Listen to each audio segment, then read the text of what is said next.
Vous dites que vous priez, que vous méditez, mais que vous n'avez pas de résultat.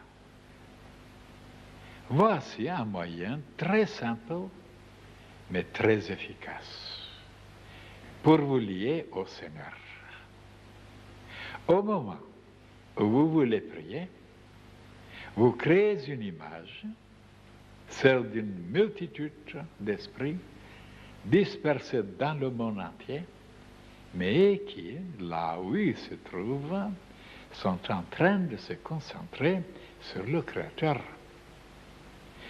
Par la pensée, vous vous joignez à ces êtres pour prier avec eux. Ainsi, votre voix n'est plus isolée dans le désert de la vie. Et vous sollicitez le ciel ensemble avec des milliers d'êtres lumineux. Une telle prière est toujours entendue. À cause de la collectivité. Et vous en bénéficiez également.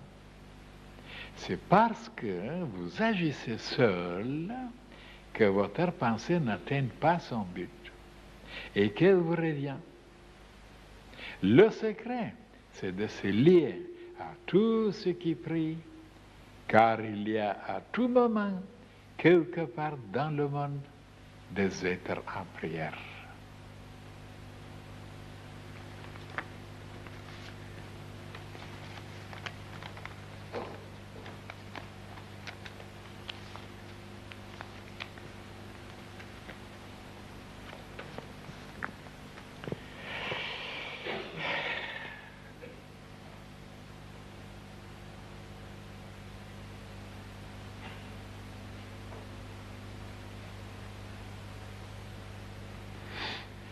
Voilà une chose très nouvelle, mes chers frères et sœurs. Je suis absolument sûr que vous n'avez jamais trouvé ça dans aucun livre et entendu par quelqu'un.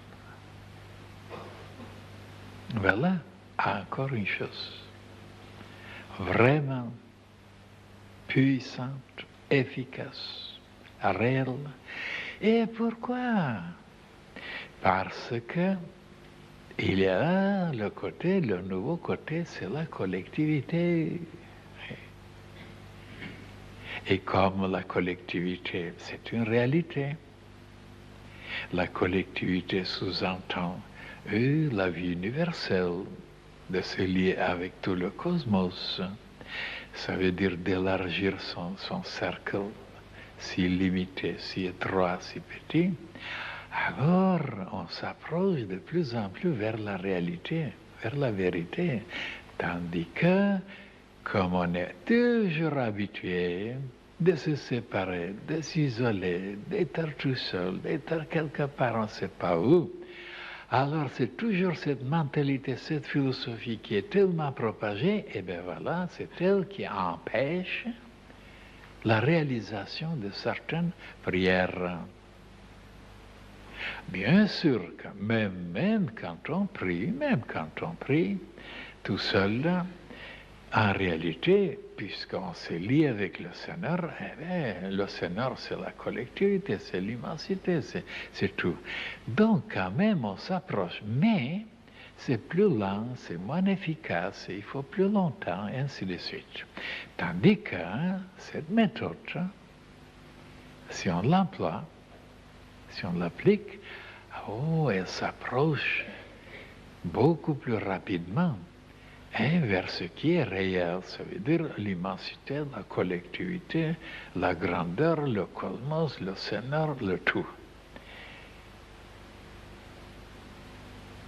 Voilà, si maintenant je dois analyser encore, parce qu'il y a certains qui peuvent se dire, mais pourquoi tellement aller prier maintenant, se lier avec le Seigneur, quand on peut s'occuper, on peut vivre, on peut manger, boire, ainsi de suite, sans prier le Seigneur.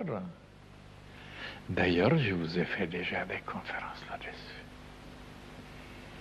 J'ai analysé très bien cette mentalité, parce que ces gens-là s'arrêtent, bien sûr, sur le côté tout à fait biologique, tout à fait trop bas, animal.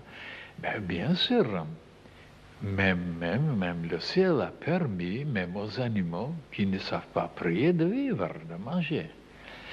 Mais de savoir prier, de savoir demander, se lier, méditer, contempler, ah, ça c'est un processus très supérieur de la vitalité seulement de l'animalité ou de côté biologique, de côté végétatif.